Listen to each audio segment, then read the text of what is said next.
Internet, and welcome to another monthly episode of CCP, the Community Corner podcast of all things AniTube and anime related. I am always your lovely host, the gal who shall never drink expired milk after 5 p.m., Shannen, me, the anime misfit. And joining us as always today here is my cohort, the guy who really needs to show me about VR chat because he can move his arms like nobody's business. It's Lamp. And I just got bone work, so that'll be even better. And joining us today is another small AniTuber all the way back when. It's Animebackwhen. What's going on? So, Recca, as the short name called you, because it'd be really weird to say Animebackwhen every single time I talk to you. You can if you want to. It's all good. But yeah, Recca's cool. So tell the lovely audience who you are, where you're from, where you're from on YouTube, and what type of anime content you do. All right. Well, my name is Recca, or I go by Recca. I run Animebackwhen. Animebackwhen. I started it like actually it'd be like this time 2017 or something like that. I started it. I've been into anime my whole life. I'm 24. I remember I'm from Canada. I'm from Toronto. But I remember watching, my dad had like the illegal satellite hookup like way back in the day, like 2000, 2001. And we had Toonami and it was Dragon Ball Z and original Dragon Ball and stuff like that. And I always kept my roots to that era of anime. Later on in life, like I would get into the big three back like 10 years ago when it was Naruto, Bleach, One Piece. But for whatever reason, I found myself about 5 years ago getting into like the super, retro stuff, the 80s and 90s stuff. And that's where I got the inspiration to create Animebackwhen, which literally it means anime way back when, So that's the whole basis of the channel. We talk about some new stuff on there too, but it's really for that the type of anime fan, whether he's somebody that was watching it 20 years ago, so he's like a old fogey, a 40-year-old that's reminiscing on the past, or whether you're somebody young like us that's getting into the older shows. I'm just there to give you all the recommendations, of what you can watch from that era that you might want to look into, what's not so good. So that's who I am. All right. Well, that's a really interesting a niche, considering that with COVID kind of messing things up with the new anime schedule, it's good to always have a person being able to talk about the older shit, so Facts. so we can finally break the anime fan stereotype of always putting things on our never-ending list of anime to watch. Facts. Yes. Facts. So, let's get on today's topic. So, for this month of November, to keep on with that craze of, watching stuff back when, I've noticed a trend. Well, technically, I got this idea as I've been watching newer anime, so the irony. I've noticed that with a lot of newer anime, the main characters are always older. They're not predominantly older. Normally I would be fine if they were just high school, but we're seeing less and less anime strictly in high school. I know isekai has something to do with it, but the characters themselves, they tend to be either 17, 18, all the way up to mid 30s. I'm starting to see more prominent shows in the older teens to younger 30s range, where the characters have to deal with more adult issues. This is kind of sparked the idea of, okay, why are we seeing characters of this age range and all that rigmarole? And is it because it reflects anything that's going on in this time period? And is there a trend like that with other time periods? So, originally, I was going to name this episode, Was Anime Ever for Kids? The short answer is yes. No shit, Sherlock. Anime, there's always been an anime for kids of any age, somewhere, some for it, whether it's the 70s, the 80s, and all the way to now. Doraemon can attest to that. And there's always been wholesome shows for the entire family. But what I mean is that, the shows we think of about back when, man, it's gonna be great. That your name is a great segue. When we think of anime back when that are popular and to now, there's always this pattern as to the characters involved and what they have to deal with and how they reflect everybody else watching the screen as a whole. Facts. So that's what we're going to talk about. So we're going to start all the way back in the 70s and 80s, and we're going to work our way back to now, hoping we get done in a reasonable amount of time, not like last month. So let's talk about anime in the let's talk in the 80s, because I was gonna talk about the 70s, but I'm not very 70s. I could talk 70s. All right. Yeah. All right. So it just depends on what you want to talk about. Wow. So Recca, let me ask you this, since you're more of an expert of the really old shit. Mm-hmm. Can you tell me about some of your favorite anime from the 70s and like the main characters, if you can remember about them? Okay. And like and just some themes, just list off the themes. You don't have to go super detailed, just okay. No, go ahead. Finish. You don't have to go super detailed. I just want a good synopsis of like the shows that like you think were popular, things that stuck out to you. Okay. And why they stuck out to you. I know everyone's got a niche taste, but I'm just trying to find a little droplet of information. Okay. And and one more thing before I continue. This is all speculation. I have not researched any of this because I'm an unprofessional professional, and this is what you subscribe to this channel for. So go ahead, Recca. So I didn't mean to cut you off before, but to answer your question, I've actually only seen one anime from the 70s, and that's the original Gundam. I know you guys know what Gundam is.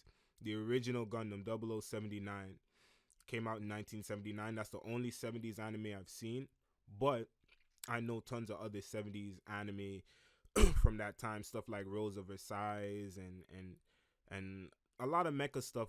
Like that was when a lot of the early mecha stuff, like if you've ever heard of like Voltron and stuff like that, like a lot of that type of stuff is what the 70s was about as far as like anime goes. A lot of the Transformers type, you know what I mean, big super robot, like that's what the Japanese were infatuated with at that time. So that's what that was. Now, what I've seen, you said the characters, is that what you were asking about? Yeah, what type of characters were mostly the main characters of these stories, and what were the major themes of these types of shows? Definitely older characters. Particularly 0079, this was I think he was in high school for sure, but he was in high school, and then the rest of the crew that he was working with was like grown. I'm talking about like 20 something years old, like grown folk. I feel like actually we'll get to there because I'm gonna eventually tell you what I think, like why I think it's back to that older character thing now, but I guess we'll get there. But the themes of these shows were typically, it was very, very generic, very, very, like almost kind of similar to like how the Western society was writing their shows at this time. It was kind of just like, okay, you have a big threat going on. There's a evil side and then there's a good side, and the good people are trying to take down the evil people. That's pretty much what that was, particularly with the 70s anime. I mentioned a show called Rose of Versailles before. That was actually that's an older I forgot what it was about. It was like it took place in like France, and it was very dramatic. If you remember, it's kind of like a Romeo Juliet kind of a thing, kind of like some Shakespeare. If you guys are following, like if you guys it's about Marie Antoinette, apparently. Oh no. Oh, you looked it up? Yeah. Is it based on a true story? I don't remember if it was based on something or if it was based on like a real folklore or anything like that. But it's in that kind of a. It's about Marie Antoinette, yeah. Very dramatic story, and that show is supposed to be something that was ahead of its time. What year did it come out? 70. It came out in 1972. 72. So even older. That's like 7 years before even Gundam, and Gundam was hard to watch. So yeah, like as far as the 70s go, I have one show that I've completed as far as that goes, and everything else is kind of me just doing my little research and looking into it and stuff. And I feel like it's hard for anybody, it's hard for people to watch the 90s stuff right now and the 80s stuff, but I feel like it's hard to watch that stuff because it's very, very exactly what, like when you think about like the Jetsons and the Flintstones and that type of stuff from 30, 40 years ago, it kind of has that kind of slow, very very not too deep. It's very simplistic is how I can put it. Except for Gundam is so yeah. Sorry, I tend to run off on tangents and I tend to blurt out everything that's going through my head. You're fine. You're fine. But, you're fine. I mean, that kind of lines up. For me, I now I realize I did watch an anime I do know of an anime from the 60s and 70s. I only know The Laughing Salesman. Duh. Because like they had the original, not the new. I mean, I watched the new one, but I watched a bit of the old one as well. Okay. Oh. And in that one, that one was kind of a pseudo inspiration. Another pseudo inspiration for for today's episode, as like The Laughing Salesman was very marketed towards was very much marketed towards the older audience. Like it was done at like the time, not the time period. Wait, the time slot. It was at late night, and it kind of started this whole trend of like older demographic anime was shown at night. Well, let me also throw something else in there, cause I wanted to say this when you were saying, like when we were talking, when you were mentioning has anime always been for kids, this anime actually started off as like World War II propaganda, you see. So like the first I forgot what it was called, the first anime that came out, I forgot what it was called, man. It was just like a 3-second little sketch thing that is quote unquote the first anime of all time. I forgot the name. If you type it in, it'll come up. It's like a 3-second little animation, and it was something to do with World War II. So animation was. It's called Moving Picture. No, it was made in 1907. Yeah, there's a name for. There's an actual Japanese name for it. Is it the little guy? Oh, with you the mean hat? Katsudo? The little guy taking. Yeah, it's Katsudo Shashin of 1907. Yes. So that had something to do with World War II, or 1907. So that had something 1907. To do with, okay, that wouldn't be World War II then. That's too early. It had something to do with war, a war, something like he was some kind of military. The point I'm even making of why I brought that up, it was aimed at some form of an adult. You see what I mean? And that's kind of the theme that anime or animation was kind of geared to, until eventually time went on, and then the big robot thing started to come with the 60s and 70s, and then of course we see kids over in the West that were obsessed with Transformers and things like that, right? And it was the same thing in Japan. So I feel like it just evolved itself into eventually, okay, the kids are starting to, or maybe they tested the waters and they put something out that was for kids, and then kids gravitated towards it, and then now we're gonna put out 10 more shows just like this isekai shit that's going on right now. You see what I mean? I mean, there are plenty of genres that were like kid-centric to begin with. Like, I mean, and there have been plenty of other YouTubers who have pointed this out. Koro was one of them who pointed out about how the magical girl genre, there was like stuff all the way from the 70s. This is before, like, people might think Sailor Moon started. Nope, Sailor Moon did not start the magical girl genre. I mean, I think like once you kind of dive deeper into anime, that's kind of a given. It's just the more prominent one. True. I think that like continuing on with this time period, I think the reasons why the older anime had like older characters, because it was. I mean, the really dumb answer is it reflects the people watching it at the time. Most people who watched anime in these types of genres were older people with disposable incomes who came out at late night. And also, I get that. And also, this wasn't 7-8-year-old kids making these either. They weren't writing these scripts, and they weren't animating these shows. They were adults that were really doing them. If we, you know what I mean? So I feel like wait. Are you saying that a 7-year-old made an anime? No, I'm saying that these weren't, like, to this day. It's never been a 7-year-old that's creating an anime or writing a manga, right? It's usually an adult that's doing this. So I'm saying it started off with adults making, so they're gearing it towards adults. So before there was ever a market even to market it to children, or before it was ever a demand from children for these shows, they were just writing them for the people that they resonate with. So it's always been either a college student or a full grown adult in the workforce that's that was writing these stories and things like that. You see what I mean? Yeah. So I feel like that had something to do with as the beginning, like the early stages. You see what I mean? So like let's say I was to create something new right now. Let's say it's the 1800s or it wasn't the 1800s. It's 1907. 1800s.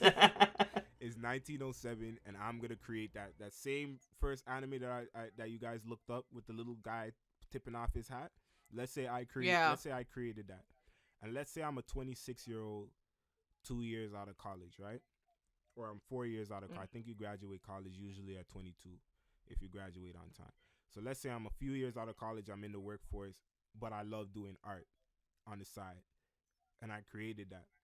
Now, because this is something new and I'm one of the first people, or I'm the first person that's doing it, I'm not thinking, oh, I'm going to create this and kids 20, 30 years from now, 60, 70 years from now are going to be,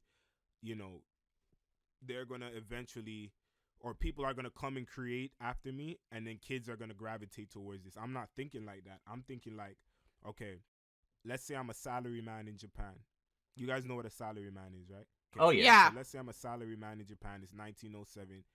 I'm thinking from the perspective of I'm going to create something that can resonate. Was there even a salaryman in 1907? I mean, the 70s, but like 07, like they were still. They're probably still working in the farm. Okay, let's just say I'm whatever. That's what I got confused about. Like this is you're talking about 1907 when like whatever. I'm working in the farm. Let's just say that I'm working.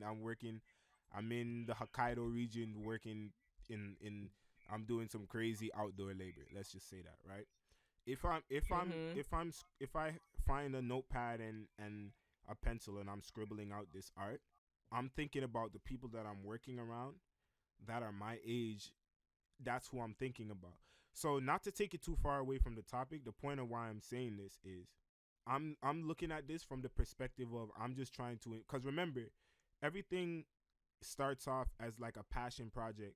People don't think that it'll evolve into something that becomes like international, thing where kids are at the total opposites from a different time zone from me are inspired by something that I'm the one that started, right? So they're just starting off okay, I'm making this. Let's say I'm writing this little script or I'm writing this little story. This is for my people at work, or this is for the people that I work with, and I'll share it with them first. So the ideology of it would have been from more of a mature standpoint is the point I'm saying. So I feel like yeah, it started off geared towards adults. I'm hoping I'm staying on topic with what you're asking. No, that makes. I think that makes a good amount of sense. Like any kind of medium in general, usually you're aiming for a certain demographic, and that because demographic is just who's going to be the most access to it at the time. It's always going to be the case. Like and market even nowadays, even with anime nowadays, you're still marketing towards a certain group. It's like what's the most likely group that's going to access this thing, whether that be shonen, bishoujo, whatever. Like you have certain things, and different times will change that. But I guess nowadays it's so much varied that you can't tell what that market's going to be. I mean, if I think about some of the themes I can think about in that time, it was economics, political strife, a lot of the space operas we're talking about, a lot of detailed shit. Yep. And I guess my question is to evolve this, because I don't want just this conversation to just be a timestamp and have the easy answer of, oh, well, it's through every time period reflects the market. Well, yes, I understand that. I guess what I'm trying to evolve question is that, do you think that that anime fans now in our age who would be marketed the stuff back then, if you put the same Gundam anime in front of people of our age now who either never watched anime, just started to watch anime, or knew a little bit but never really dived into the deeper stuff yet, would they still relate to it? Or do you think that the topics that kind of follow like Japan, and I'm not going to pretend I lived in Japan in the 1970s, because they had all these their economy was way different than people in America or Canada. Do you think that like a adult anime fan today in the categories I said previously would resonate with the same type of themings of the 70s at the time? Hell no. Why? And I'm gonna tell you, okay, like there's some weird shit that goes on in like And remember, I only have one show from that time period. But like there was just weird stuff that you see in that first Gundam series. Like you see, I forgot what you saw some weird shit in space, like that. Maybe they just didn't have the understanding of the way technology works or space works in 1979, that it just wouldn't resonate now because it would just look very it's very unrealistic, that type of thing. So I feel like just the stories alone, the way they're being told, I feel like it's just way too dated, and the world has just evolved too much for it to resonate now. You get what I'm saying? To somebody from now, like I feel like we've seen too much advances in technology. We know too much. I'm trying to remember in my head what I saw when I watched that show, that I was just like, this is not like I think you saw like an animal in space with no helmet or nothing like that, just floating around. I think that's what I remember seeing. So I just feel like just little stuff like that. I feel like I don't think somebody from now would. And then like the interpersonal situations that are going on in the show, I feel like those are even, kind of dated. The way people handle their emotions in these shows, kind of dated, kind of unrealistic.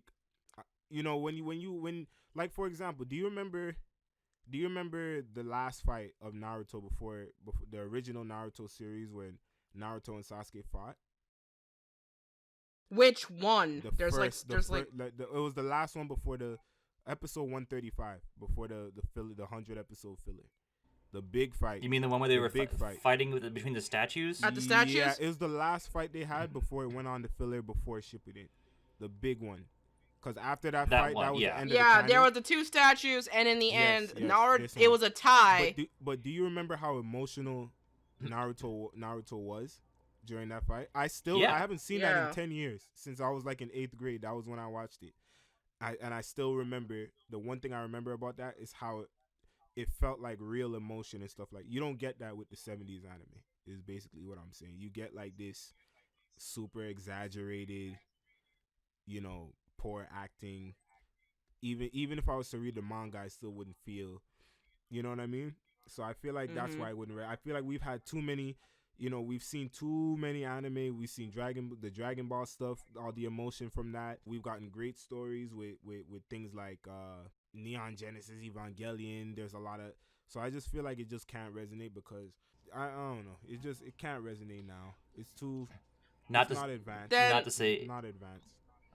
Or for most people, it's not gonna resonate. I should say, because it resonates. Some of it resonated to me.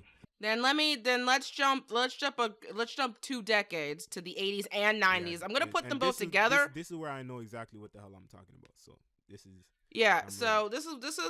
this is where I'm gonna jump to the 80s and 90s. I know there was a lot of filler for the 70s, but I just wanted to make some foundational like conversation about like where the speculation for like older anime characters and why they reflect come from, and why I'm kind of trying to evolve on this topic. Because like compared to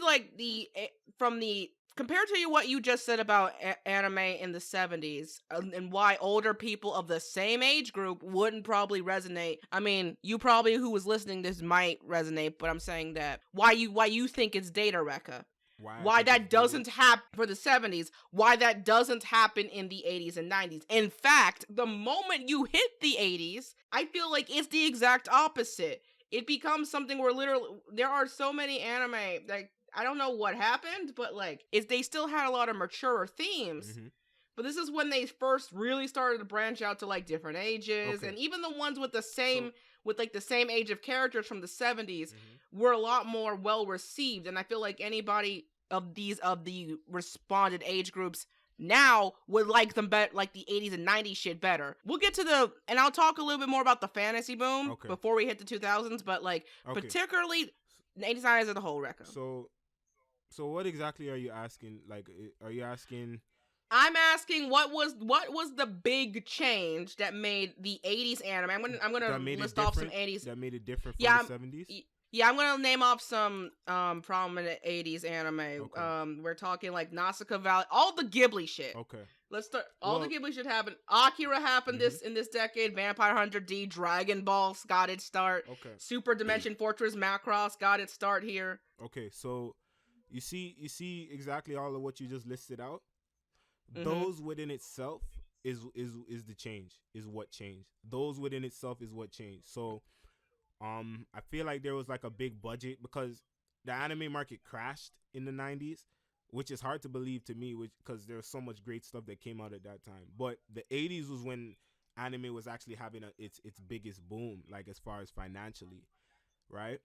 And Mm-hmm. this is where you got the Ghibli stuff, and you got and a lot of these guys had to bust their ass. Like Hideaki Anno had to well, he's from Gainax, but he did work with Miyazaki, and Miyazaki had to bust his ass to.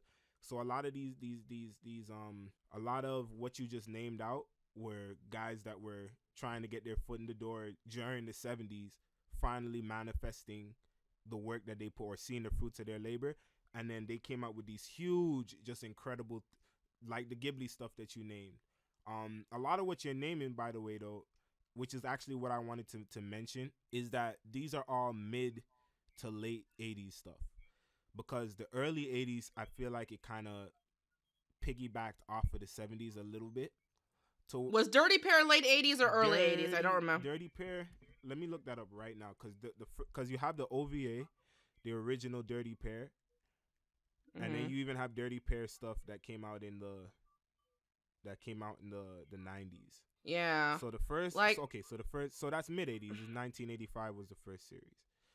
So you first saw Dirty Pair in 1985. So you see, so a lot of the 80s stuff that's memorable was around the mid 80s to late 80s. Fist of the North Star and all this type of stuff. So I feel like the early part of the 80s was them. Pretty much the anime market was trying to find the direction it was going in, and let me actually look up some 80s stuff that I know. So I think that for me, I think once we hit the 80s, main characters became a lot more varied. I think that's the difference between the 70s anime, or at least the trend in the 70s anime with main characters, is that obviously there was still a market there for older people, but it was starting to really branch out into younger crowds, and a lot of the more prominent stuff was more for everybody. And more than the man was starting to really get there, at least in my speculative opinion. The difference was, I think, is that if you showed someone of my age group who's in the mid to upper 20s now of stuff in the 80s, that's where you finally probably get people's job to kind of watch older anime. Yeah. I feel like this is the era you would start recommending stuff to I don't even know if I agree, because people have a hard time watching just the 90s stuff. People have a hard time watching stuff from 2001. You know what I mean? People have a hard time. I think people like a lot of people have an issue with the first season of Inuyasha because it came out in 2000, but it looks like it's from like 1997 or 8. I mean, Ramna 1/2 had the same issue. It was also, but that, I mean, then again, if you want to argue about that, I do see what you mean, because Ramna 1/2 was made like 10, 20 years prior to Inuyasha, and they were about the same ass person. So, but you see what I mean? Like, the main character in that one was like high school, middle school. We still had a prominent role of a lot of adults. Like, Facts. Dirty Pair was 2 adults. Facts. When was Violent Jack, the really controversial violent? I'm pretty sure that was like some 90s shit. I'm pretty sure. Okay, we haven't got there yet. I mean, we're in that because we're talking about 80s and 90s together. So and that was definitely for adults. It might be earlier because the manga came out in the 70s. So let's see. Yeah, the manga started in the 70s. Actually, nope. The OVA. There's an OVA that came out in 88, and then the next one came out in 90. So it started. Okay, so it started. As far as in anime form, it started in the 80s. Actually, no. I mean, 1986. It still kind of goes with your conversation with the whole early 80s thing was kind of still testing the waters. Yeah, then it kind of just exploded. So I looked it up. A majority of the stuff from the early 80s was just still, giant robot stuff. You see what I mean? Once you started to get to the mid 80s, that's when Dragon Ball. I think Dragon Ball came out in 86. So you got Dragon Ball. You had there was a lot of movies. A lot of the movies started the trends. So anime films, and as I'm talking, I'm gonna look this up. A lot of anime mid 80s, late 80s anime films, where the stuff that set like you said, Akira, Nausicaa, Valley of the Wind, Totoro, Macross, Grave of the Fireflies, Wicked City. These are all 80s things. Castle in the Sky. Royal there's one, and I actually did a review for this called Royal Space Force Wings of Hanamis.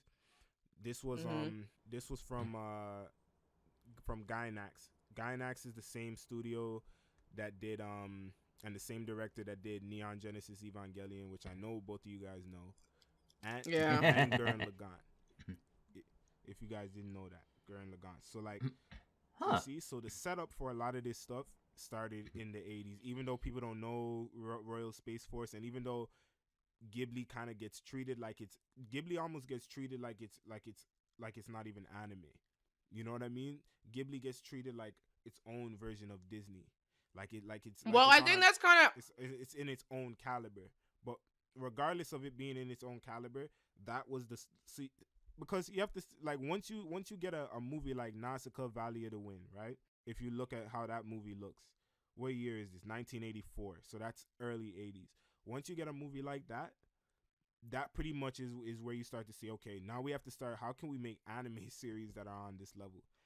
You see what I mean? Yeah, I mean, in a way, you could say that Ghibli going like beyond anime was kind of John Lasseter's fault from Pixar, because True. anime in the like Ghibli in the West would have not gotten as much stuff as it did in the like Oscars if it wasn't solely for wasn't solely for the Pixar dude who wouldn't shut up about it. So it's kind of like one corporate businessman kind of rubbing the elbows of other corporate businessmen to like check the stuff out. True.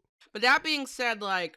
And the last part I'll say about that. So yeah, so that set up the late 80s, and then like we've been saying about demand. Like once you get a movie like Vampire Hunter D, like there's pretty much like a whole damn near you can call it a genre of like the dark, edgy kind of emo-ish OVA, which pretty much was like a big thing in the 90s. And I have a bunch of them on my shelf behind me over here. I thought that was late 80s. Like, that started I always synopsis. It started there. Like, that's like when it comes to like main character wise, that's how I always synopsis the late 80s as the really edgy, really edgy, like cyberpunk. True. Everything's gotta go to shit. True. With adults or old, really like adults trying to get things like what really, was he got really like mature teens. If it's not an adult, it's a really mature teen. But like not an adult, But that also, but like as I stated with a lot of the anime examples I said earlier about like the late 80s is like I feel like once the market for like once the demand really got out of the niche, like once it got out of the daikon days. And went straight to like opening the market up. This is when you start seeing more prominent shows for like shows for everyone and like more prominent shows for everyone than anybody now would probably know about. And I think the difference between the 70s and 80s is the appeal. Like we might disagree, but I still think that you could show someone an 80s show and it's more appealing than showing them a 70s show if they fit the demographic order. That's without a question. That's without a question. You could show somebody any 80s Ghibli movie. Even though I don't like to use Ghibli, because I feel like Ghibli, like I wouldn't really use Ghibli as an example because for the same reason, like I wouldn't compare, for example, LeBron James to some college kid playing basketball. It's just not the same. You know what I mean? It's not the same. Yeah. But that's the go ahead. Because Ghibli wasn't the main thing I was trying to bring up there. Yeah. But like if you show anybody the Ghibli stuff, they'll watch it. Like with an ex-girlfriend, I used to watch Ghibli stuff with her, a couple of Ghibli movies with her, and she wasn't into anime like that at all. You see what I mean? So and she loved it. On top of that, so you can show people the Ghibli stuff. You can show the Akiras and the Dragon Balls and stuff like that. I didn't even consider when I watched the 0079 Gundam. I didn't even think about showing it to any one of my friends or nothing like that because I was like, this is just it's too old. And it's funny that we keep bringing up the main character thing or the character type thing because I think that has just as much to do with it as the fact that it just looks bad. because there's like a distinct difference in the character types as well. You know what I mean? When you cross over into the 80s versus the 70s. I think for me, what I'm thinking of like understanding the more I talk to you about like anime in the 80s and how that reflects to main characters of like their types of themes and stories. I think 80s is like that. I think 80s is that really because it's such a super experimental phase where everything was everywhere and like all the characters were like different ages or and it's probably the age that's least that least kind of goes on that trend, you know? It's not like the trend I'm seeing now or the trend I'm seeing in the 70s as to who it's marketed for and why it's being marketed. It's like it's more of the everybody they were trying to grasp their hands out to anybody who would have a market for it. But that doesn't change the fact that the trends were still kind of the same. Like even like the shows for kids like with Dragon Ball, they're still fighting some like themes in that show was about, you know, was it really about growing up or it was mostly about martial arts and like there's some governments and there's just giant monkeys and actually, let's bring something up because Dragon Ball. We're talking about the original Dragon Ball, right? Yeah, okay, wait, hold on. Before that, Lamp, you haven't said much. Yeah, go ahead. Sorry, well, y'all been on a roll. I didn't want to stop you. At any time you're ready. Well, I was I was gonna say saying that Dragon Ball has an overall story beyond just the I'm gonna shout for 5 episodes and then maybe fight you. I don't think Dragon Ball really has more of a story than that, which is perfectly fine because it's meant to be just to punch harder the anime. And you know what show kind of caused that to become popular? It was stuff like Fist of the North Star. Yeah, I thoroughly enjoy how ridiculous that show is. And that's why I'm saying like the 80s had the most varied when it comes to this very niche topic of anime characters and their themings and how they reflect to the anime community as a whole. I feel like it was just so experimental and just out there that like there were just plenty of shows for different demographics and like it's not like a distinct thing I see. So since I've kind of come to the consensus that the 80s is pretty kind of out there and varied and grasping for markets, I would like to try to move on to the 80s and what makes that difference with the main characters there. So the biggest prominent thing that happened not the 80s, the 90s. The biggest prominent thing that happened in the 90s is the fantasy boom. That thing blew itself up. And I'm going to say this, I think 90s was very much a teenage phase. There was most of the characters were older teens or like I think the most common thing I saw was, we're not at the 2000s yet where everybody was like a 14-year-old, but we were kind of getting close to that. It definitely felt like teens wanted like a teen show with a mature topic. Like Fushigi Yugi was a big one, and that was a show about like. You ever watch it? Yo, yeah, I watched it, all right. And that's a show, and that was a. We're gonna have to do another episode just talking about things that we've seen and stuff. But yeah, go ahead.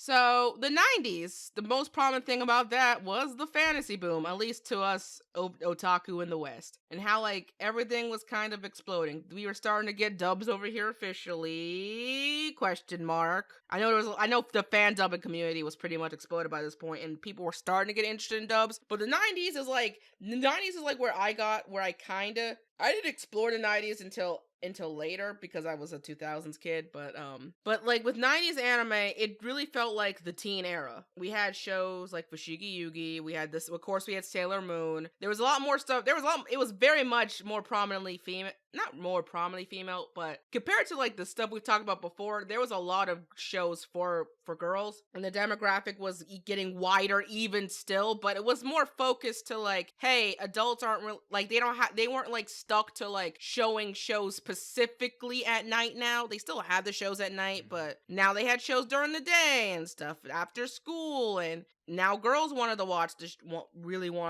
shows as well, and shounen. Is it safe to say that in the 90s with the whole fantasy boom, they were realizing that adults were having a harder time with just being, generally content, or like, here, have this to distract yourself? Again, I'm not going to pretend like I was a Japanese person in the 90s, so I can only go by my Westerner pea brain can think about. But going by speculative wise, at least like how the Western community reacted to that is it was definitely whatever didn't get popular in Japan in the 90s became popular over here in the 90s. a lot of I forgot his name, but the person who made both Trigun and Cowboy Bebop, his stuff wasn't pop. Yeah, Watanabe wasn't popular in Japan with his shows, but they were popular over here in the West with his shows. And that's when we're starting to see like not just an age split with the characters, like the change was also going like global, international, and how like depending on where you were like how you resonated with a main character, because again we got to bring back how that reflects, would really like understand like why it hits certain people's appeals. So again, let's take Sailor Moon for example, because that's a prominent 90s anime. So obviously it became the most popular magical girl show. I think that's or the most well-known one for good reason. It hit a lot of beats. It was dealing with stuff for girls at the time, learning about love and stuff like that. Another prominent show was Kodacha, another show about a girl. This is when we started seeing like a lot of shows in kids with the elementary schools, like more like explorative themes. So like, and the main characters of this particular niche were like 6th graders and going up to like the middle school phase, but it went adjacent to the fantasy boom teens era, but it all kind of talked about the same thing, at least for this particular market, like growing up, dealing with love and all that rigmarole, and adjacent to all like the dude stuff. I'm trying to think of some dude stuff in the 90s. So what is it that we're comparing here as far as the 90s, like the characters or the types of show, like what types of shows they were? I'm trying to keep it on the main characters of these shows, like we've been doing. Hopefully, we've been doing. I know it's kind of all over the place. No, it's not all over the place. It's like a combination of the shows and then the types of theme and then the main characters. So I'm just making sure. My original hypothesis was correct. I just looked up 90s anime, and yeah, a lot of the characters in these 90s anime, or the prominent ones, were teens, like Ronin Kenshin, or teens, or like younger, or like tweens. So we got Pokemon. Pokemon was in that time. Princess Mononoke, Fushigi Yugi, Sailor Moon. There we go. Yeah, I'm starting to get it. It felt like stuff like Cowboy Bebop was like the exception, where it was adults. So we talking popular stuff, or we talking just the whole? I'm talking prominent stuff, because that way it kind of gives a good snapshot. So if we're talking about the stuff that everybody knows, then yeah, it was the era of the 13 to like 19-year-old. Straight up. The only exception I would throw out to that, the only exception would be JoJo's, because I know technically by age they are teenagers, quote unquote, but dear God, they are not. Yeah, to me, those are grown men. Straight up. Like, those are grown men. But I guess technically how old is it supposed to be, like 8, 17 or something like that? Yeah.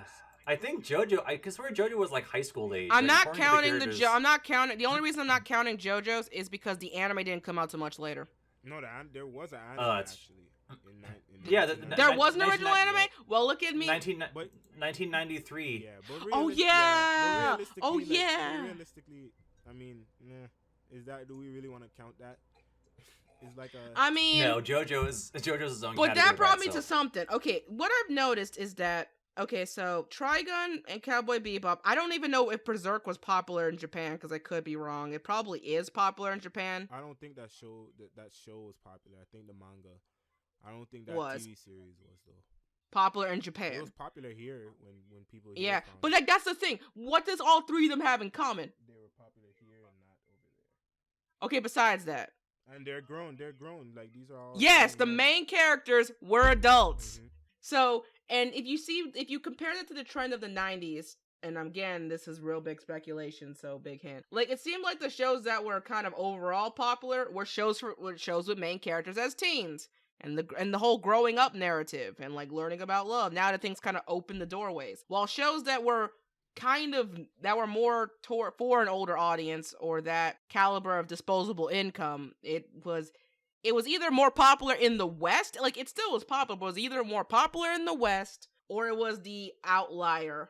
Like, I'm not seeing many outliers here of an adult show with adult themes. And the 2000s, well, we're gonna get to 2000, but I'm just gonna throw this out there. The 2000s was when we got to the point where stuff that wasn't popular in Japan, that were for kids, got popular here. You know what? Let's just move on to that since let's just jump right onto it because that kind of just builds onto the whole main character thing. So in the 2000s, what happened to that? The biggest problem thing that happened in the West is the shounen boom. Mm-hmm. Everything exploded, and actually, as you said, the shounen boom was kind of the 90s for real. I mean, yes, but I'm talking about. Well, I'm talking about the age of television shonen boom. Oh yeah. Because okay, yep. Because yes, well, One Piece of them started way earlier. It didn't come to the West, and something I'm more confident to talk about. Would we call Host Club a shonen? No. Host Club's a reverse harem. I was like 2007. Oh yeah, that's right. No, yeah, that was one of the things I thought was that when there's Soul Eater, One Piece, FLCL, that was one of those. Wait, are we Death Note? Yeah. Basically, I'm mostly talking about the big three, and then all the shonens around it. Yeah, like Fully Cooley and Fully Cooley was an experimental show, but there were two big things that happened during the time, at least in the West, and the main characters reflect that. You get two stories: the shonen boom, the shonen the shonen phenomena, and the sci-fi phenomena. Kind of as a reaction to the fantasy boom of the 90s, we started getting a lot of shows in the early 2000s about sci-fi. And moe. And in the sci-fi trifecta, for example, that's where you started to see a lot of that's when you kind of went back to like characters that were older. Psychopath was Psychopath 2000s. Yeah, Psychopath. 2012 or 13. That's the 2010. Psychopath was not. Psychopath was like, God dang, this is gonna have a lot of people in the comments are probably gonna be like, what's she looking about listening? Yeah, okay, Psychopaths of 2012. Okay, we have not got there, but woo, I'm getting ahead of myself. Okay, so you're gonna keep it Steins Gate. Keep 2000s and 2010 separate. We're because it's only 2020 now, so yeah, I'm gonna keep 2010 separate. But for now, if I look at the 2000s anime, this is like, and I feel like three things. I want to say three things influence the characters: shonen anime, sci-fi anime / moe. I'm gonna just put them in the same and Vocaloids. Specifically Vocaloids. You know, Vocaloids are if you don't know, Recca, are virtual idols. Miku. The age of the virtual idol. Miku Hatsune, Ren Kagami. They are software that you can buy and create your own songs and dances with them. Oh, that's you should look at.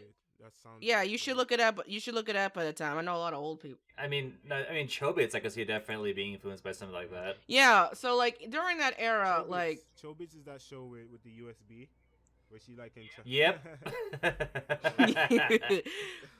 I mean, obviously the shonen one is the most prominent one because that really kind of blew up like popularity for anime in the West, and a lot of the characters reflected that. 12-year-olds, 13-year-olds, 14-year-olds, which is what shonen means, by the way.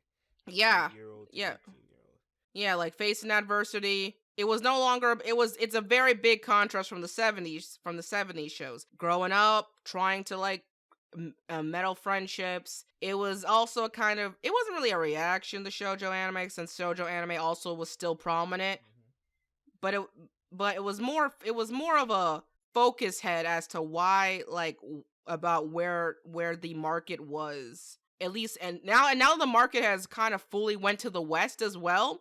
That's where you can see a lot of differences. Then we had like, and the reason why I'm saying sci-fi in this time period because it seemed like the natural reaction after the Great Fantasy Boom. Everybody wanted a cyberpunk world, or a world where like there was robots and androids and all that stuff.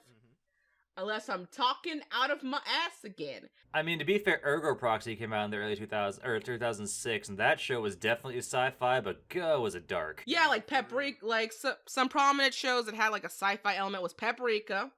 Let me look. Ooh, Paprika, Full Metal Panic, Gunslinger Girl, Wolf's Rain. There we go. That's what I was talking about. Wolf's Rain. That's what I was talking about. That one was very trippy with some political apocalyptic shit. That's what it was. If it wasn't sci-fi, the big theme that if it wasn't shonen, it was sci-fi or apocalypse. The apocalypse was a big thing. And when shows were talking about like the apocalypse, you either got teens or you got adults. But like the theme was always the same: dread, trying to survive what you had left. It was like things about we got more like down to earth topics too. Like Welcome to the NHK was character based. Well, yeah. You So guys, so it was a lot of there was a lot of introspective stuff I noticed with the 2000s. That's when you started to get, Welcome to the NHK was one. You had like shows like I don't know if you ever heard of Habanai Renmei. yes, Like Habanai Renmei. just a lot of Yes. a lot of symbolism. You know what I mean? Like a lot of Mhm. symbolism that was supposed to teach you something about yourself a little bit. You know what Mhm. I mean? Or like there was like a deeper moral lesson to be learned and everything. Things like Mushishi, you know. Yeah, and then the reflection of that, like, and the main characters kind of reflected that, like, you still had a lot of teens, like 15, but like depending on like if it was a shonen or not, and this is like my humble opinion on it. Whether the show was a shonen really kind of changed the narrative of like what that meant for the character. Like if you saw like a shonen, like is Full Metal, it's not really a shonen. Full It Metal what? Full is Metal what? Full Metal Full Metal Alchemist. Alchemist. Full Yeah. Metal Alchemist is a shonen. It's a shonen. Okay, so It like got real political though. yeah, Like it was a like that's the jarring thing. because Like I see the 2000s as the pro- kid teens going on an adventure and then it gets dark. Like they get smacked, literally get smacked in the face with like adult apocalyptic and like political strife for these kids. It became like the norm in all these shows. I think that was the main theme I was getting from like these, like it was kids who are dealing with really adult issues, like more adult than like say the few like 80s shows with kids like that. Like I said earlier with the 80s shows. Like it was more focused on, hey, the kid, like the main characters are like friends. They try to get together. They try to learn about people skills, and then they're faced with adversity against a big threat, and they work together, or they kind of have to live with the everyday trials and tribulations of such. Full Metal Alchemist, like the I don't know because it's hard to pinpoint it when there's so many different things that I can think of when I think about not just the 2000s but all these different time periods, because a lot of what you're saying I saw this in shows in the 90s and a couple cases in the 80s too, so I don't know if I could really say that that was the exact I'm not saying focus, that you was know. the exact. I think that because everything had a much more of a it's the future, it's sci-fi apocalypse twist if it's not a Hmm. shonen anime. But there was a I lot of that. feel, There was a lot of that before too, is what I'm I saying. mean, yeah, that was the thing in the 80s and 90s. Yeah. So It, oh I my, don't know if the sci-fi thing is like is the biggest thing that was different about the 2000s. I think yeah, yeah. shonen as we know it, like when we think shonen, I think that was what the 2000s was like. So you're more leaning on the, because it was the shonen and the main characters that reflect really shaped the You know what 2000s. I'm gonna tell? You know what I'm gonna say is this: the 2000s, right? The Mm. 2000s pretty much was the shonen era, but the shonen era in this format, because you had shonen in the 90s and 80s too, but the shonen era in this format. We got a cast of characters, maybe three, four, five different characters, all with different abilities, and then They all like yep, 12 to 14. yep, and then there's gonna be a story arc with somebody on the opposing antagonist team that they're gonna fight that kind of matches their personality type or their ability in whatever their fighting ability is. So if you're the asshole swordsman on the team, like the you know more the jackass, rude swordsman on the team, then you're probably gonna fight the jackass swordsman or scythe or whatever the hell weapon wielder on the other team. I think it was a focus on that. I think it was like a competitive it was like a competitive era, I'll say. You know what I mean? There was a lot of focus. So even Yeah. if it wasn't fighting, it was a lot of. So then you had stuff like Hajime no Ippo and things like there was a lot more like this being competitive, and also this whole believe in yourself. You know, you can conquer your dreams and you can chase your wildest dreams thing. There was a lot of the go getter, chase my dreams, ambitious character type, Yeah. main character. Oh, That's the 2000s right there. oh, Yeah. how could I forget? I'm like, I gloss over it so much. The 2000s was the era of the school anime. I was gonna Duh. say that. I was gonna say that. Why did I But wait then, till now to remember yeah. that? But that was just one section of it, though. That was like That's one. one Yeah. section, but but like it was definitely a 2000s thing. But then again, school anime was in every like whether it was shonen or shoujo or whatever. There was like a school element in like damn near every show. Even Naruto had its school elements. You know. Yes, it did, but what the reason why I say the 2000s had a more prominent era of the school anime and the more like distinct this is the era of the 13 to the 16-year-olds is because like a lot of the most popular shit in comparison, the 90s and the 80s and 90s and 70s anime, a lot of those shows didn't take place in school. A lot of those shows took place on a journey, an adventure. They were at work. They were on a type of mission. Yeah. Into the 2000s, school was the framing for most of the stories. Yeah, they would start off in school, and then if they would go out to somewhere else, then they would come back to school. That's true. Because school is such an important time in Japan. It's like anime high school in Japan they have the same type of sentiment as college here in the Americas. And you know why? Like and you know why school was like is because now that it was catering to kids, or it was catering to whether middle schoolers or teenagers, now it's trying to put them into an environment mentally where they can compare it to, okay, I'm going to school every day, so now I can compare. I remember even doing that when I was in middle school and to an extent high school. Like, I'm comparing what I'm watching in this anime and how they're interacting at school to when I go to school. So I feel like that had something to do with it too. Now that anime had evolved away from being for somebody more mature, and it was now for the kids or for the teenage or whoever the demographic is at the time, which was like the teenagers, the 12, 13, 14, 15, 16-year-old. I feel like that had a lot to do with how it evolved into like the school setting being there, because now they're able to connect it and relate it to them, to their own lives. Yes, the 2000s really kind of showed that anime was mostly marketed to Teenagers. a more everybody than just the niche people of late night. All right, audience. I hope that everything up till now you've been listening to is somewhat logical or kind of makes sense. I know we've been going back and forth between like the trends and just animes in general about stuff back then and how they reflect to the main character, but the point is that like I'm trying to illustrate a trend as to why the main characters are the ages they are, or at least when they get picked up or when they get written or all that stuff. Because now that we're at the 2010s, I feel like it does play by a different game, or at least late 2010s. In the 2010s, in my opinion, I feel like it does illustrate the age of the future. Like no shit, it's the one, it's the one era where anime is fully global now. It's taking everybody in the world account who watches anime. It's the age of streaming. It's the age of video games being prominent. So you have a lot of video game anime.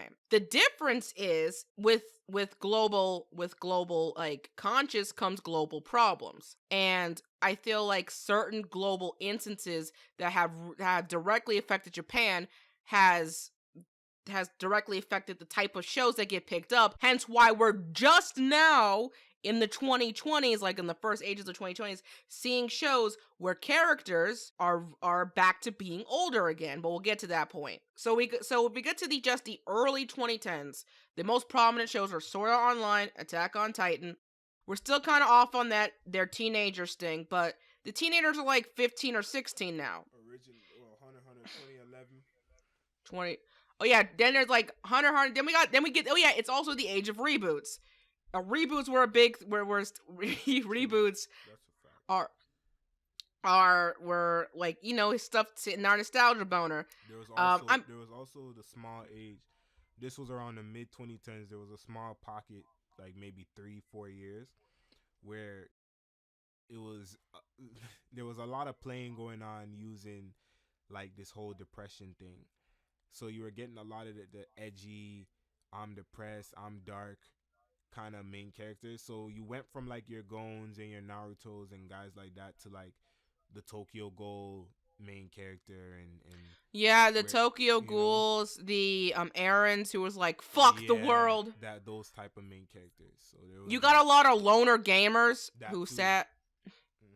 I think the video games is kind of interesting because like it really all depends on like what type of gamer they were trying to hit, because Log Horizon's main character is like 20 something, Is he? and like a real? lot of the yeah, but a lot of the characters like, you know what? We're gonna look this up before someone goes actually. Yeah, So for let me real. while you talk about that, can you talk about some of your favorite anime of this era and what characters they were at, Recca? My favorite anime of this era. So like the three that come to my mind when I think about this past era: Promise Neverland, which is funny because most of the main characters pretty much all of them are kids. But Promise Neverland, I like Demon Slayer. I don't know how old that kid is, but he's like a teenager. Oh, that's some shonen. That's some deep shonen. I feel like we've gone to a refined shonen era when it comes to like the new age. Like at this point, the big three, the big three has pretty like Naruto ended and Boruto's kind of there really. Oh, Bleach is ended, but it's coming back. Also, Not yet though. I liked a show from the fall season, not the fall season. I think it was the spring season, called Appare Ranman. I like that show. Say again. Appare Ranman is from the. Oh, that spring just came season. out last year. Like, yeah. Are you talking about? I mean, it's now, in or this you era. I talk- mean, it's in this. We're talking about in this era to now, but like, Or are you talking like about like the 2010s? I'm talking about like start with early 2010s, Okay. early 2010s. And work my way up to now. Okay. Yeah. I want to put Hunter x Hunter 2011 in there, but like, I got into Hunter x Hunter with the 1999 version, but I still like the 2011 for what I've seen. So I guess I could put that in there. That's shonen. I remember there was things like this. There was a show called Ichiban that I really liked. It's kind of like Blue Exorcist, which is another show that I liked at that time too. Attack on Titan, of course, the first season or the first half of the first season when that came out. Magi, definitely. Yeah, Definitely my favorite shonen anime Oh, because it's my like Magi is my favorite shonen anime because I could relate. It was one of the shows that I highly related to Alibaba, the main protagonist, who started at 17, and by the end of the manga was 23. I literally grew up with that character. He was 23 when I was 23. Oh wow! So how old you it felt, huh? How old you is now? 26. 26. So. So, but it felt like the story was growing up with me because he acted like a 23-year-old. Also, to answer my question, Shiro, who is the main character of Log Horizon, is 23. Oh, wow. So that's crazy. So that kind of like makes me more happy that like I do feel very resonant with like the 2010s and the 2020 anime overall, because I really truly feel like I don't like compared to like the 2000s anime. I feel like with the main characters of 2010s and earlier anime, I feel like it always gives me the sentiment that I'm never too old to watch anime. Which is like fact. Yeah, I'm growing up. Like their characters are growing up with me. They deal with issues that I can relate to.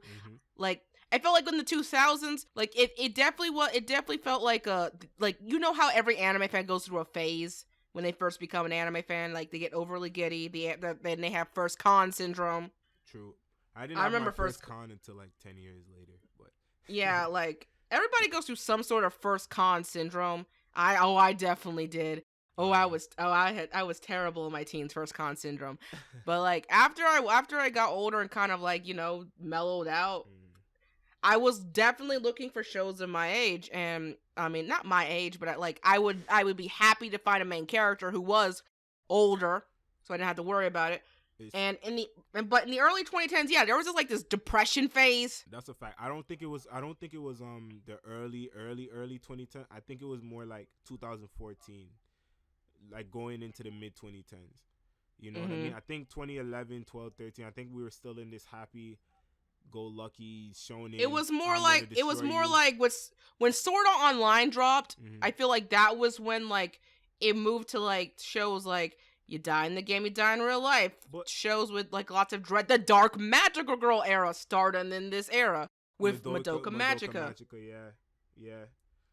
It couldn't just. It had to be a spin. It had to be a dark spin on some there shit. had to be some kind of edgy twist on it. Yeah. And that went on for a good like 3-4. That went on probably like from 2013 ish. We started seeing it to like 2017, and then like and then there was the shows like Angel Beats that talked heavily about death. Yeah, and then I like feel like moving 2018 coming into now, that's when you started to see the whole edgy thing kind of dissipate, and now like the fact that there's a Dragon Quest anime, and I watched the first episode, and it's literally like this happy-go-lucky. That tells me that we came a long way from that time where everything was edgy. So yes, but like what that tells me is that like there was something that did happen like from 2017 to 2019, and that was and this is where I'm getting with the whole global anime with global problems. This was when there was all this stuff about, protecting the kids, all these things like the manga ban. We started seeing manga bans and the lolly and shota bans. Actually, yeah, you're right.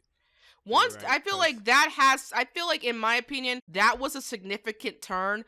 Not too much, but like we're still seeing shows with kids in it.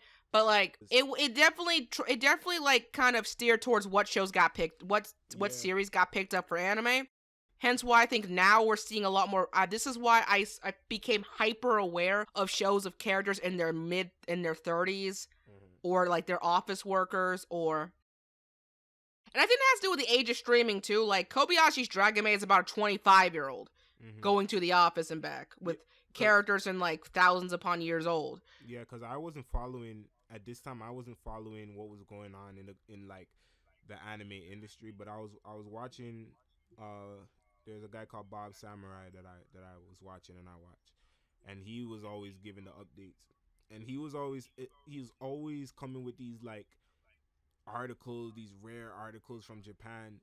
And basically at this time Japan was starting to crack down and say that anime was causing a lot of needs and causing a lot of depression and all this type of stuff. And it was basically like it's a bad influence on like the younger people. So, and then all I remember, this was around 2016, 17, I remember him posting these articles and talking and doing these discussions. And then all I remember was just a shift started happening, and then you started to see a lot less because a lot of things were just starting to get banned. You know what I mean? So you started. And like over here in the West, it was more about thinking of the children. And right now, the comic book industry is dying to the manga industry, which is outselling it like 500% to 1. And and when it comes to, and I feel like, but more importantly, like the different cultural differences really became like a very aware thing in this time period.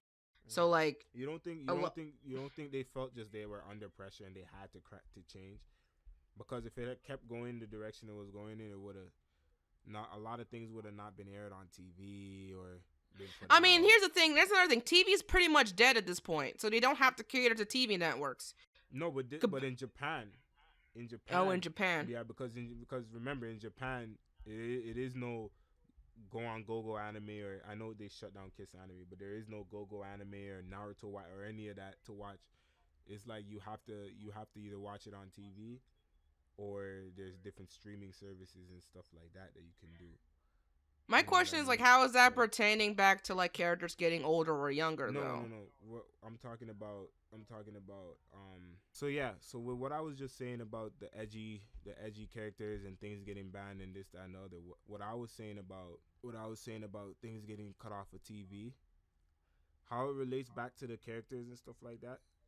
I'm getting lost because we're talking about the characters and this, that, and the other, but then we're moving away from that. What were you talking about?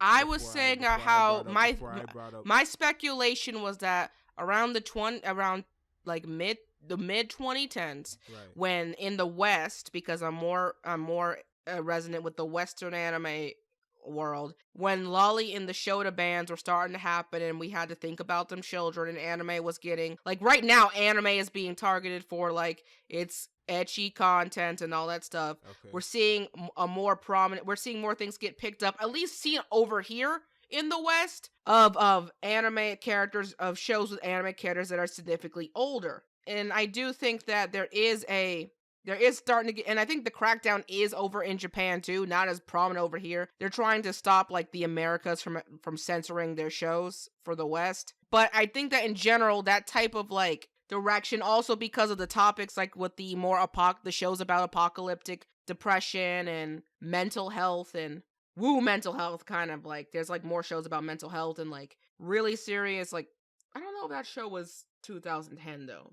I was simply saying that because of the global changes to how we view characters and how they reflect, how they impact our world outside of the screen, why I think they're trying to keep it safe and why anime has been more trending towards adults.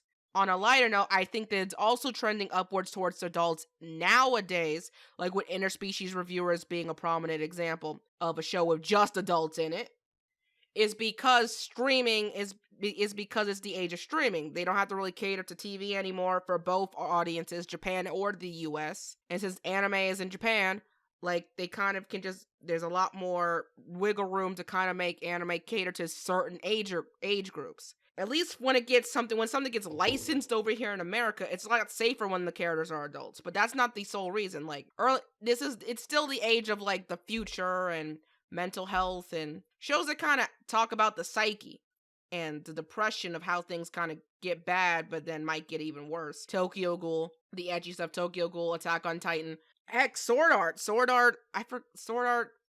like Kirito's like 16. Kirito started the show like 16 and he's 18 by the third installment. So he's thinking about his future. Another type of context of the future is, I'm seeing a lot of shows in the 2010s about going to college, Golden Time, that one about the one about the swimming and scuba diving team. Ping Pong the animation is about adults kind of just going back and forth with ping pong. They're like free. The show that started as a as a goddamn test for water. It's a sports anime about guys wanting to swim their best, and the later seasons go into them going into college, thinking about their futures that way. I mean, we're always gonna have the moe stuff and then there's like that whole idol thing that just kind of exploded. But I'm thinking like there's everything for everybody nowadays. There's characters for like literally there's a character for every age group. I don't know. Yeah, by this I don't know point, if there's a 50, 60-year-old main character out there. Yes, there is. Yeah. Yes, there is. There's that anime about the robot grandpa. There's also another anime about a witch who meets about an old man. There's you can find them. But like, is it that it's like a 50-year-old main character and then there's a bunch of kids around, or is it like it's a 50-year-old main character and then there's a bunch of other middle-agers around them too? You know what I mean? Like to where the show would be catered to middle-agers. Well, this show isn't out yet, but it's coming out next year. It's called The Way of the House Husband. It's literally about a dude in his 30s, upper 20s, like 30s, who was an ex-yakuza, who marries an office lady, and he's basically becomes the house husband of the group. And his best friends are the 40-year-old women he basically becomes the head of the housewives circuit of their neighborhood because he's such a good cook, and it's called The Way of the House Husband. And like, but he still can't get rid of like his old quirks of yakuza from the yakuza days, but it's really wholesome. See, that's what I mean. That's why I say like, I feel like the 2010s is the age of like the future and thinking about the future. It's not just satisfied with just like having friends in the moment, in that momentary time of high school, of like thinking about the good times back when everything was great in high school or middle school or whatever. It's like preparing for what comes next. Yeah, it's preparing for what comes next. I gotta think about my career. I gotta think about the friends along the way. Heck, I'm at like shows about where there's like shows where characters are in the office. There's a lot of like shows now about an office worker who is tired of the Japanese work style, and they just kind of want a little break, and they explore that topic. That's a prominent topic in the 2010s and in the early 2020s.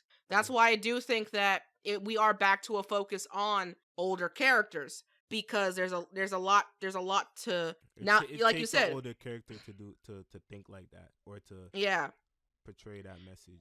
Yeah, and like now, and as you just said, we're now in an age where like there's so much anime, you pretty much can find your own niche. So we don't have to go back to like the 2000s where there was a big prominent shonen thing, and since that was the TV era, you saw a lot of main characters of those shonen shows of the I gotta grow up phase, like the growing up and learning about growing up kid issues. And it was just about that. Like it wasn't Yeah. about what after I grew up. It's about I need to grow Yeah, up. some of them were like that, but like most of them were like, hey, I'm in middle school.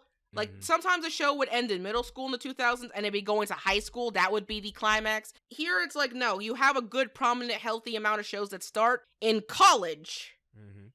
And the things that go like, and the things that come with that. And Silver Spoon. There's a lot of thought on what's coming after college as well. Yeah, and even shows that have a school setting like Silver Spoon, which I think came out in the 2010s. Like Silver Spoon, that started in high school. Like they go through the entire school year and then they think about the future. Like the show and the manga goes on to like what happens after high school, what I'm going to do after that. And then like the shows like the stuck in the video game world, like it's really a hodgepodge of people. Like you'll see like a lot of adults in video game related shows talking about why they do the hobbies they do, despite all that.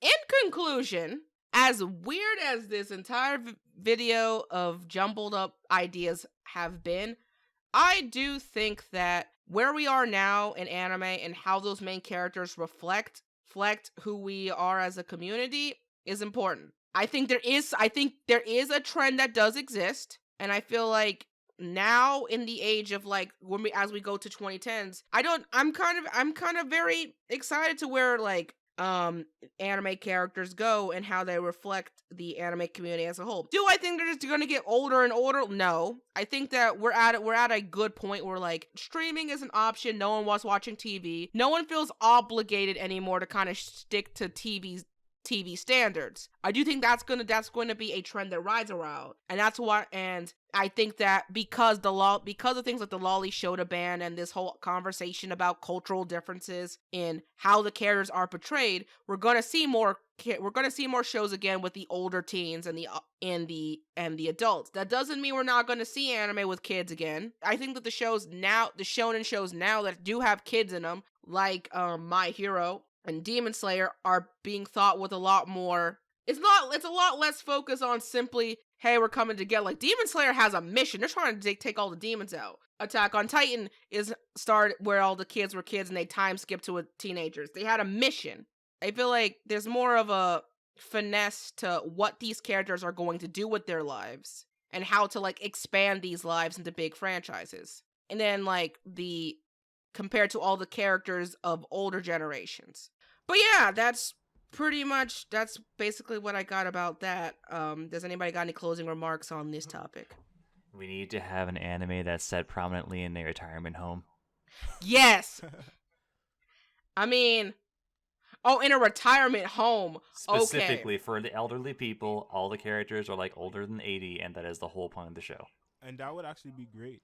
Like that would be I would watch it. I mean, we do have an anime about Jesus and Buddha going on vacation and talking about religious philosophy to random people in Japan. I mean, there is that. That retirement home thing would be cool though. And we do have an anime. We do have The Great Pretender, an anime that takes place mostly in the Americas. Can we have an elderly man do some sick kick flips and do some anime moves? Oh, that's that anime about the cyborg old man robot. No, not cyborg. Just regular person. Just get Grandpa doing some sick kick flips over there and be like, oh, awesome. That whole thing is a genre. It's called the sick ass old man. It isn't like One Punch Man. Like there's the dude in One Punch Man who's like an old ass man, but he's like number 3 on the hero list. So take that as you will. But anyway, thanks for coming on the show, Animebackwhens. No problem. Again, once again, how about tell everybody where people can find you and what kind of content you're currently making right now, like current videos. We're making nostalgic anime reviews. We dabble into the new stuff too, but mainly stuff from particularly the late 80s all through the early to mid 2000s. You can find me on Twitter, Instagram, Facebook, and YouTube, Animebackwhen. That's ANIMEBACKWHEN, one word. And yeah, that's it.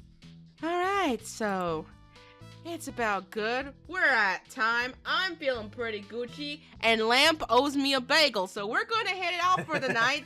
So this has been another episode of CCP. This has been Shannen, the Anime Misfit, and I hope you have a nice time. Goodbye. Bye.